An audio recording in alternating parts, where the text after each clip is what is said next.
BFM Bourse, Culture Bourse. Pas besoin d'être triste pour bien investir. Au contraire, mieux vaut être curieux. Et pour être curieux, il faut savoir trouver la flamme en vous. Culture Bourse la rallume chaque jour. Julie Cohennerton et ses experts vous guident et vous répondent. Bonjour Julie. Bonjour Guillaume, bonjour à tous. Et pour trouver cette flamme, eh bien, vous connaissez l'adresse. C'est bfmbourse@bfmbusiness.fr. Et il y a aussi ce QR code qui va apparaître sur vos écrans. Et Julie, une question sur les indices américains aujourd'hui. Alors, il paraît que la vie est faite de choix. Mais est-ce que c'est le moment d'aller sur un ETF Nasdaq éligible au PEA? Est-ce qu'on peut y mettre d'ailleurs la même allocation que sur un ETF du S&P 500? C'est cette question que nous a adressée Eric. Et pour y répondre aujourd'hui, on retrouve Bertrand Lamiel pour Ports en Part Gestion. Bonjour Bertrand, merci de nous accompagner.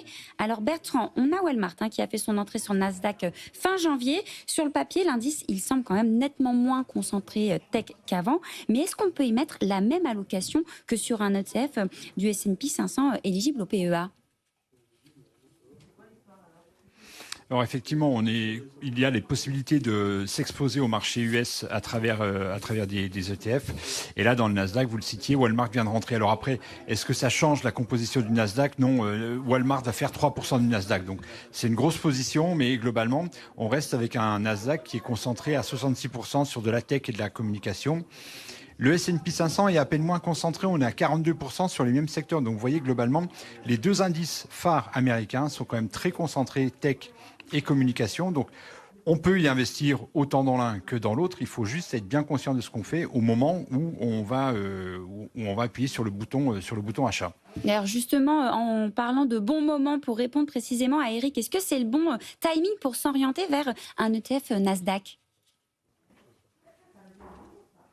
Alors, selon nous, il n'y a pas vraiment d'urgence à le faire en ce moment, puisque d'abord, vous avez pu constater que les 7 magnifiques qui composent l'essentiel du Nasdaq sont en berne. On doit être à -3 depuis le début de l'année. Qui plus est, en entrant sur un ETF Nasdaq, vous allez embarquer du dollar, qui aussi est en berne contre l'euro.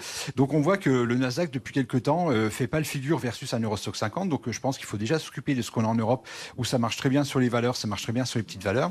Et puis, une autre solution, puisque manifestement, l'auditeur avait des questions sur la concentration, donc en gros sur le risque. Une alternative qui lui est proposée s'il veut véritablement aller sur le marché américain pour s'y exposer pour des raisons de diversification, il y a le Russell 2000 qui est en train de pointer le bout de son nez. Et là, pour le coup, on est sur un indice qui est beaucoup plus dispatché, puisque la première position fait seulement 1%. Donc, vous voyez un indice plus large, alors certes, des petites capitalisations. Maintenant, petite capi aux États-Unis, on est quand même en train de parler de 10-15 milliards. Il y en a certaines qui pourraient rentrer dans le CAC 40. Donc voilà, ça peut être une solution, une alternative pour s'exposer au marché américain. Ce d'autant plus que dans le Russell, on va retrouver des dossiers qui sont très sensibles à l'intelligence artificielle, puisque on va retrouver des dossiers sur les fournisseurs d'énergie et l'énergie, l'IA en est gourmande, et sur les mines et donc les matières premières, les terres rares, le cuivre, j'en passe et des meilleurs.